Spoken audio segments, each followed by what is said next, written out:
let's start our reading. Again, we're in John chapter 14, verse 1, and we're going to verse 14. 1 to 14? Yep. 14. Mm-hmm. I can start.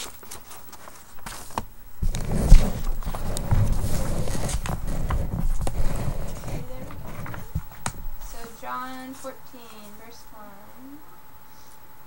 Do not let your hearts be troubled. You believe in God, believe also in me. My Father's house has many rooms. If that were not so, would I have told you that I am going there to prepare a place for you? And if I go and prepare a place for you, I will come back and take you to be with me, that you also may be where I am. You know the way to the place where I am going.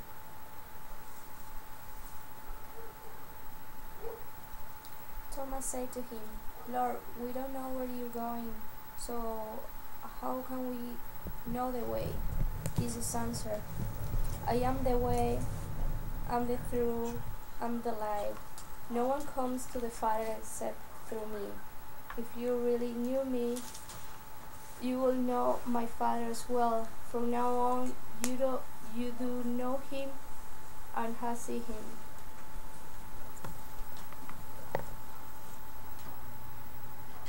Philip said, Lord, show us the Father, and that will be enough for us. Jesus answered, Don't you know me, Philip? Even after I have been among you such a long time? Anyone who has seen me has seen the Father. How can you say, Show us the Father? Don't you believe that I am in the Father, and that the Father is in me? The words I say to you are not just my own. Rather, it is the Father living in me who is doing his work.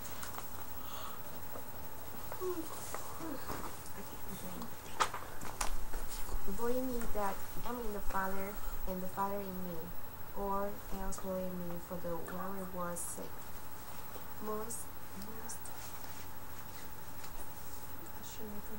Most assuredly I tell you, he who believes in me, the works that I do, he will do also, and greater works than these he will do, because I am going to my Father.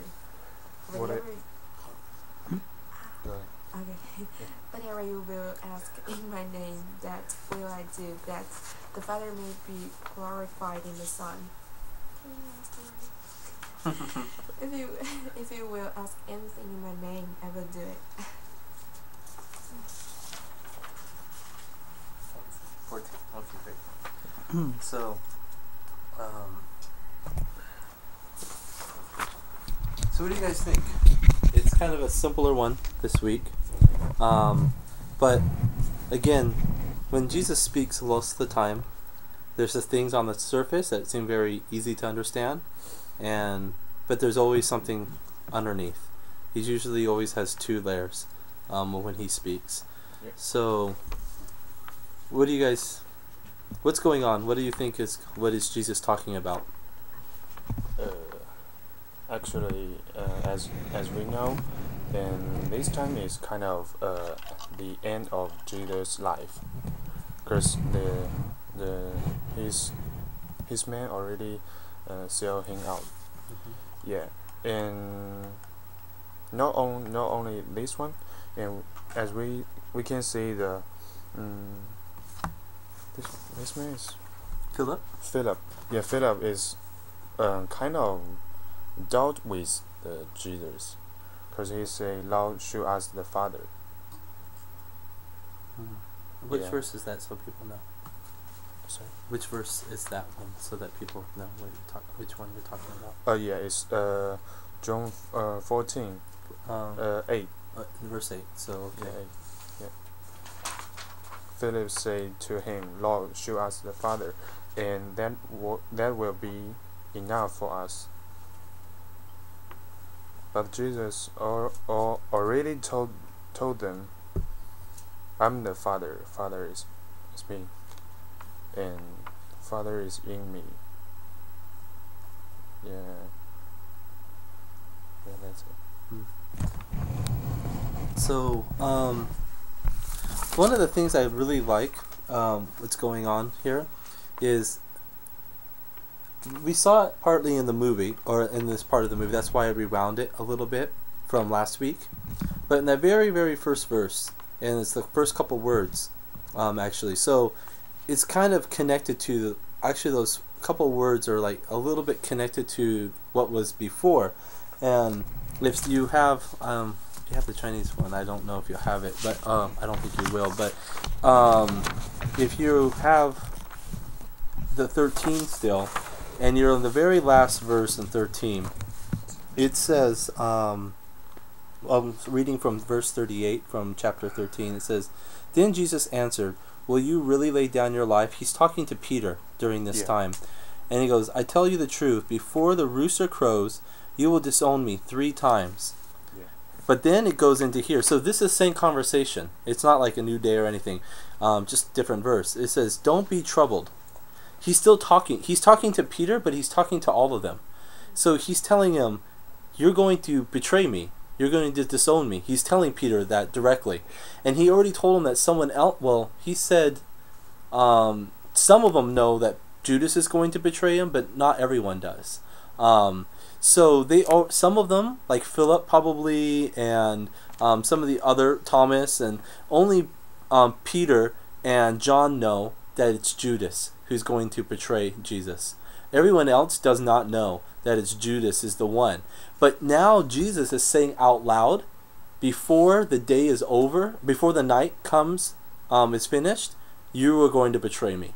So probably everyone in the room is thinking, oh, it's Peter. He's the one that Jesus is talking about. But he's not exactly the one, because he's talking directly to Peter, but in what we're reading in John, but if we read the other books, he tells them all, they're all going to betray you, all betray me, as well. So he said, at first he said someone in the room, and they're all like looking like we saw the movie last week. They're all looking like, who's it gonna be? Who's it gonna be? And like Peter is asking John, tell me, ask Jesus, who is it going to be? And then Jesus does the whole. He says, gives them the bread, who's going to be. So they know, oh, it's Judas. But then Jesus stands up later and says, you will all do it. And so they're all shocked. So this is the emotion. It would be just like I say, you all hate me. I just get up and say, you all will hate me. They're probably like, but we don't. Like, kind of their feelings are like almost hurt. Like, what do you mean? So then we start with this verse 1. Don't be troubled. Or someone says, don't let your hearts be troubled. Some even say, don't be afraid. But he's saying that, even though he just told them that you will all betray me, he's telling them, don't worry about it. It's okay. I know this. I understand. You will do it. He's almost saying it's all right. I know you will. And I think it's such an amazing thing, just even that one verse, because if your best friend said, I'm going to do something very bad to hurt you, you're probably not going to say, you're my best friend, it's all right. Okay, go do that. You're probably like, what the heck are you talking about? You're going to do that. You'd probably get in an argument or you'd be like angry with that person. But Jesus is doing the opposite. He's saying, it's okay. I understand. And so that's why he says, believe in God and believe in me. Even though he knows that they're not going to at that time, he's still saying, just do it. And then that's it. Kind of, he just talks about further on. But before I go talk about more, where do you think Jesus is going? It's maybe seem obvious. Maybe it might. Oh yeah, we know. But the disciples didn't know. So, where do you guys think Jesus is going? He's leaving. Pizza Pop? No, Pizza Pop.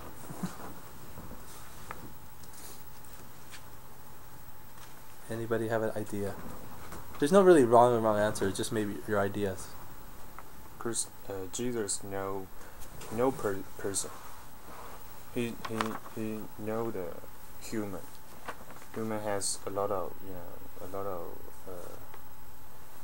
bad things, and Jesus totally understand it. He won't judge us. He just know human will do that, and in another way, and it's a kind of uh, you know the man who betrayed him made the God things happen. Mm-hmm. Because if Jesus won't die, and every people won't be saved. True. So yeah, it's kind of everything should happen in this way. Yeah, that's what I think. So when we read in the in verse 3, it says, "If I go to if I go to prepare a place for you, I will come again, and I will bring you to my presence, so that you can be where I am." Now we know Jesus is going to die. I don't think that's anyone surprised by that. But if he's going to die, where is he going to go to? What is he preparing? A place. He says he's preparing a place, but what do you think that means? Like, what do you imagine? Like, I think a lot of people have different image in their mind what that might be.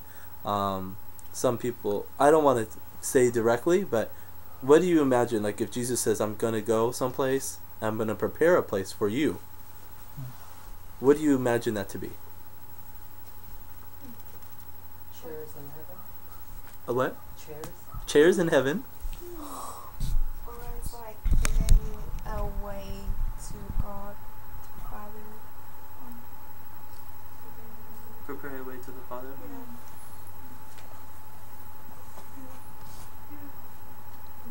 I think of the opposite side, because a lot of times we have students who come and stay with us, and they stay here in this room.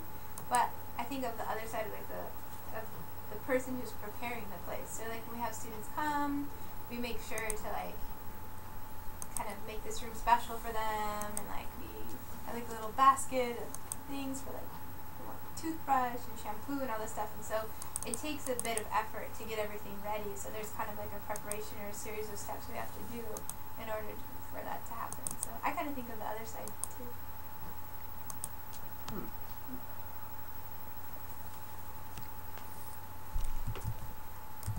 Anybody else have any other thoughts? What do you think that place would be like that Jesus is preparing? When it says, in my Father's house are many rooms, I've always pictured like almost like a cartoon in my head of like just a house where the rooms keep going and going and going, and you can't see an end. But I know that somewhere in there, like, there's a room where, like, this is my kid speaking, but like everything I like is in the room. That's what I was picturing. It's your room. That's your room. Yeah, yeah.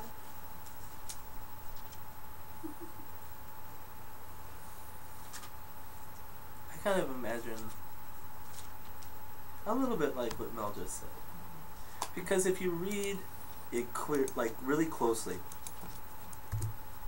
he's telling them at first, I'll start in verse 2 again. My Father's house has many rooms.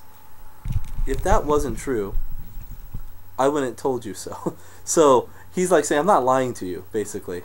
I'm telling you this is the way it is. It's like, it's an actual fact. It's what I like so much about it. It's not like saying, it's not like